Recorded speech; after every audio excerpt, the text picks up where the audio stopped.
पिछले एपिसोड में हमने देखा था कि वांग जो था वो जायंट डीमन क्लान के अंदर आकर पहुंच गया था, क्योंकि यहाँ पर आने के बाद उसको एंसेस्टर के साथ फाइट करनी थी। वहां पर आने के बाद जैसे ही जायंट डीमन क्लान के जितने भी बंदे थे वो सभी वांग से फाइट करने के लिए पहुंच जाते हैं ताकि अपने एंसेस्टर को बचा सके। वो डीमन भी यहाँ पर अपने ही सेट का साथ दे रहा था और वांग के खिलाफ हो जाता है। इस वजह से वांग को गुस्सा आ चुका था, तो उसने पूरे के पूरे जायंट डीमन क्लान के जितने भी बंदे थे उन सभी को उनकी औकात दिखा दी थी। और इसके बाद वो चला जाता है जायंट डीमन क्लान के एंसेस्टर के साथ फाइट करने के लिए। दोनों के बीच में बहुत ज्यादा जबरदस्त फाइट हुई थी, इतनी खतरनाक फाइट हो रही थी जिसमें उस एंसेस्टर ने भी वांग को अच्छी खासी टक्कर दी होती है, पर वांग अपनी पावर का इस्तेमाल करते हुए उस एंसेस्टर की जान लेने में कामयाब हो चुका था। जिसके बाद यहाँ से ये एपिसोड शुरू होता है। तो इस एपिसोड की शुरुआत में वांग जो था वही स्टार कंपास पे सवार होकर वहां से एक अलग ही जगह पर पहुंच चुका था और यहाँ पर आने के बाद वो स्टोरेज बैग चेक कर रहा होता है, जिसको उसने उसी एंसेस्टर के पास से निकाल लिया था ताकि देख सके कि स्टोरेज बैग के अंदर कौन कौन सी कमाल की चीज उसको मिल पाती है।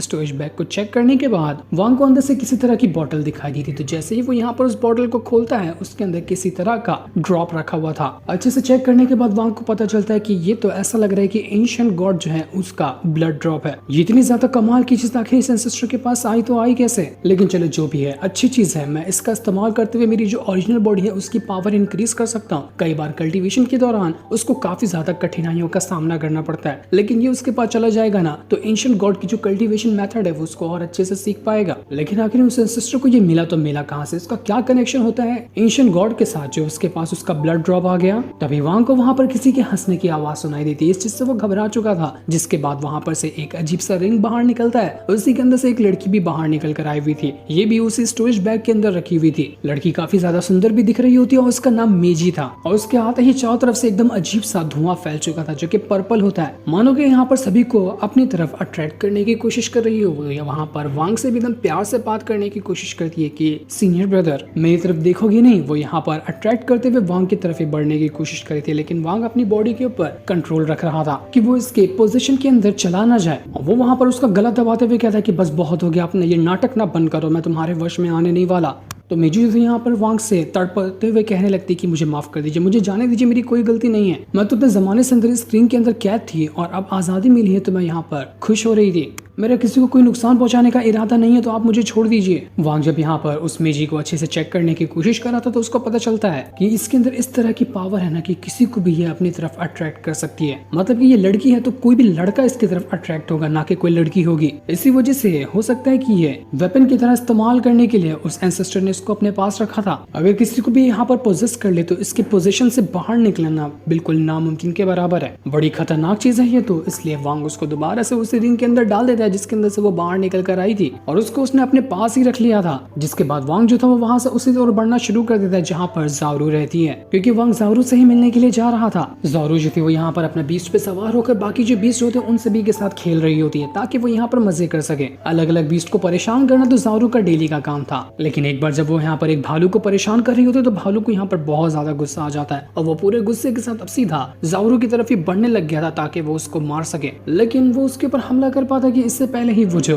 बीस्ट जिसको वांग ने ज़ारू के लिए छोड़कर गया था वो यहाँ पर आकर ज़ारू को बचा लेता है, जिस वजह से ज़ारू की जान बच चुकी थी। ज़ारू को यहाँ पर वो जो भालू था वो बहुत ज्यादा पसंद आ चुका था, वो उसको अपना पेट बनाना चाहती थी। तो एल्डर कहता है कि रुक जाओ, जब तक ये वांग नहीं आता ना तब तक हम इसको अपना पेट नहीं बना सकते, वो ही चाहे तो इसको तुम्हारे लिए पेट बना सकता है। लेकिन ज़ारू यहाँ पर वांग का नाम सुनते ही गुस्सा हो जाती है कि नहीं, मुझे उसका इंतजार नहीं करना, वो झूठा है। उसने कहा था कि वो जल्दी मेरे पास वापस आएगा और अच्छा वाला बीस्ट भी लेकर आएगा, लेकिन देखो उसमें से दोनों में एक भी काम नहीं किया वांग ने। लेकिन ये लोग यहाँ पर बातें ही कर रहे थे कि तभी वो जो वांग ने प्रोटेक्शन लगा के रखा था उसके अंदर हलचल होने लग जाती है, क्योंकि यहाँ पर आ रहा था वांग। वहां पर आने के बाद वांग जैसे ही आता है ज़ारू जो थी उसको देखकर बहुत ज्यादा खुशी आती है और भागते हुए उसकी ओर जाने लग गई थी कि पक्का वांग ने उसके लिए बड़े वाले बीस्ट को लेकर आया होगा। वो चारों तरफ ढूंढने लग जाती बीस्ट को, लेकिन वो बीस्ट उसको कहीं नजर ही नहीं आता। तो वांग से सवाल करने लग जाती कि बताओ वो बड़ा वाला बीस्ट कहाँ है जिसका आपने मुझसे वादा किया था कि आप मेरे लिए लेकर आओगे। अगर आपने नहीं लाया होगी ना तो देख लेना मैं आपसे कभी बात नहीं करने वाली, नाराज हो जाऊंगी आपसे। वांग तो भूल ही चुका था कि मैंने ऐसा भी कुछ वादा किया था। तो एल्डर उसको बता रहा होता है कि हाँ आपने वादा किया था, आपने कहा था कि एक बड़ा वाला टाइगर लेकर आओगे ज़ारू के लिए। ज़ारू उस चीज को भुलाई नहीं, अभी तक उस चीज को याद रखी हुई है। तो वांग यहाँ पर कहता है कि ज़ारू देखो मुझे माफ कर देना, मुझसे गलती हो गई, मैं वो लाना भूल गया, लेकिन थोड़ा सा मुझे और टाइम दे दो, मैं उस टाइम के अंदर तुम्हारे लिए बड़ा वाला बीस्ट ले आऊंगा, फिर तुम्हें किसी चीज की टेंशन लेने की जरूरत नहीं पड़ेगी। पर ज़ारू तो यहाँ पर वांग से नाराज हो चुकी थी। वांग के कई बार बनाने के बाद आखिरकार वो यहाँ पर मान ही जाती है कि ठीक है अगली बार बड़ा वाला बीस्ट लेकर याद से आना।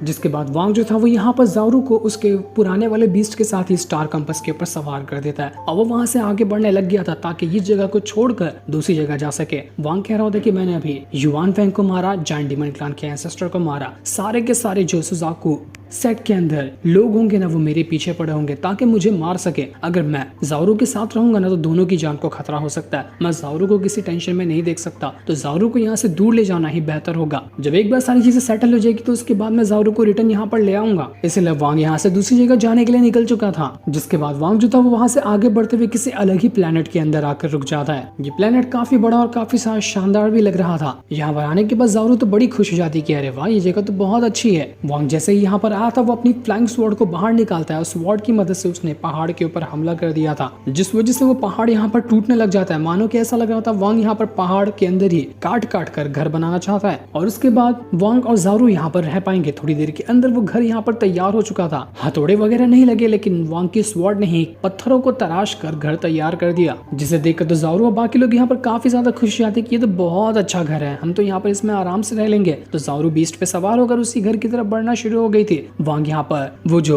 जाविये का दिया हुआ टेंपल था उसको भी बाहर निकाल लेता है जिसके अंदर टिंगर रहती है, क्योंकि जब ये टेंपल बाहर निकलता है तो ये प्रोटेक्शन शील्ड क्रिएट कर देता है जो कि दुश्मनों को यहाँ पर आने से रोकता है। तो इसी वजह से वांग ने उसको यहाँ बना लिया था जिसने प्रोटेक्शन शील्ड को भी तैयार कर लिया होता है। अब दुश्मन यहाँ पर जल्दी नहीं आ पाएंगे और जारू यहाँ पर बिल्कुल सुकून से शांति के साथ रह सकती है। इसके बाद वांग जो था वहां पर अपनी क्लोन बॉडी और अपनी ओरिजिनल बॉडी को अलग कर देता है। क्लोन बॉडी को उसने वहीं पर रखा था और ओरिजिनल बॉडी को जमीन के नीचे भेज देता है ताकि वहां जाने के बाद ओरिजिनल बॉडी अपना कल्टीवेशन कर सके। ओरिजिनल बॉडी जमीन के नीचे आते साथ ही अपना यहाँ पर कल्टीवेशन करना शुरू कर देती है। वांग जो था वो यहाँ पर ली मुआन को याद करते हुए कह रहा था कि करीब करीब 12 साल हो चुके हैं, 18 साल के अंदर वो हेवन वाले दोबारा आने वाले थे। इसका मतलब कि अभी सिर्फ 6 ही साल बचे हुए हैं। 6 साल के अंदर कभी भी वो हेवन वाले यहाँ पर आते होंगे, लेकिन इस बार मैं पूरी तरह से तैयार रहूंगा ताकि इस बार वो मुझे तुमसे दूर ना कर सके। तो वहीं जारू जो थी वो यहाँ पर अभी भी अपना बहुत ज्यादा खुश होती है। बीस्ट के साथ खेलना, पूरी जगह तो खाली ही थी, तो वांग दूर दूर से भी अच्छे अच्छे बड़े बड़े बीस्ट को पकड़ कर लाता और जारू को दे दिया करता। यहाँ पर जारू अकेले रहती और बीस्ट के साथ ही खेला करती। जारू की हर खुशी को यहाँ पर वांग पूरा करने की कोशिश कर रहा था ताकि जारू यहाँ पर खुशी से रह सके और उसको बिल्कुल भी अकेला महसूस या फिर घबराहट ना हो। जारू तो बहुत ही ज्यादा खुश थी, उसको सिर्फ बीस्ट चाहिए था और उसके ऊपर वो सवारी करके घुमा करती। लेकिन जितना वो दिन में खुश रहती उतना ही ज्यादा रात को डर जाया करती, क्योंकि जब भी जारू सोती थी उसको एक ही सपना आता था। सपने के अंदर वो किसी लड़की को देखती थी। वो लड़की कोई और नहीं बल्कि ली मुआन की ही सोल होती है जो कि जारू के अंदर रखी हुई है। वांग जो था यहाँ पर अभी भी तैयारी में लगा होता है कि जब वापस से हेवन वाले आएंगे तो मैं किस तरह के अटैक का इस्तेमाल कर सकता हूँ उनको रोकने के लिए, क्योंकि पिछली बार मैंने अपनी बहुत ज्यादा पावर को गंवा दिया था लेकिन फिर भी मैं हेवन वालों को रोक नहीं पाया था। न जाने उनकी पावर कितनी ज्यादा होगी, तो मुझे हर तरह से तैयार रहना होगा उनसे लड़ने के लिए, क्योंकि इस बार जो आएंगे वो पहले जितने पावरफुल के साथ नहीं आएंगे बल्कि पहले से भी ज्यादा स्ट्रॉन्ग बनकर आएंगे, क्योंकि उनको पता है कि उनके रास्ते का कांटा मैं यहाँ पर जो खड़ा हूँ मुझसे ही लड़ने वो आएंगे। हाल फिलहाल मेरे पास है क्या, मेरी ओरिजिनल बॉडी और मेरी क्लोन बॉडी जिनका फ्यूजन जो बनता है, बस वही तो मेन मेरी पावर है। और मैं ऐसा क्या कर सकता हूँ जिसकी मदद से मैं हेवन के साथ मुकाबला कर सकूं। लेकिन कुछ भी क्यों ना हो जाए, पिछली बार जो मुझे तकलीफ हुई थी, जिस तरह की तकलीफ से मैं पिछली बार गुजरा था ना, इस बार नहीं गुजरने दूंगा अपने आप को, क्योंकि वो तकलीफ बर्दाश्त के बाहर है। वो चीज मैं बर्दाश्त ही नहीं कर पाऊंगा। इसलिए वो और ज्यादा अपनी कल्टीवेशन में ध्यान दे रहा था। अपनी और अपनी जो ओरिजिनल बॉडी है दोनों की कल्टीवेशन वो स्पीड से बढ़ा देता है ताकि पावर तो कम से कम रहे हेवन से लड़ने के लिए। वो सारा दिन कल्टीवेशन करता और जब भी जारू को घुमाने का टाइम होता तो वो जारू को घुमाने भी ले जाया करता। वो उसको हर तरफ घुमाता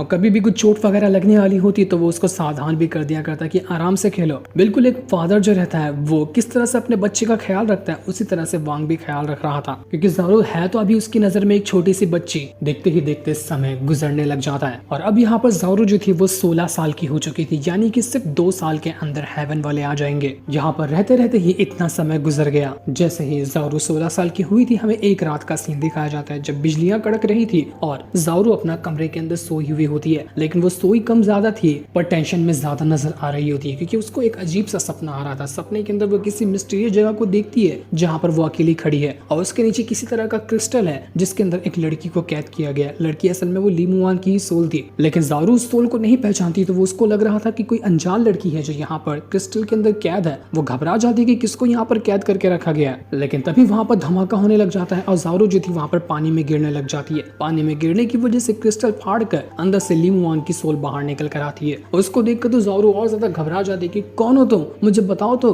मेरे सपने के अंदर क्या कर रही हो, मैंने तुम्हें पहले कभी नहीं देखा है। यही सपना देखकर जब ज़ारू एकदम ज्यादा डरी हुई थी तो वांग उसको उठा देता है कि क्यों, क्या हुआ, सब ठीक तो है ना, इतना ज्यादा डरी हुई क्यों हो तुम। तो ज़ारू कहती है कि अंकल मैंने कुछ ऐसा देखा ना कि जो मुझे नहीं देखना चाहिए था, उसे देखकर मैं बहुत ज्यादा डर चुकी हूँ, न जाने वो क्या था मुझे समझ में नहीं आया। ये सुनकर वांग भी घबरा जाता है कि ज़ारू को क्या हुआ, ये किस तरह की बातें कर रही हैं। जो सीन दिखाते ही ये एपिसोड यहीं पर एंड हो जाता है।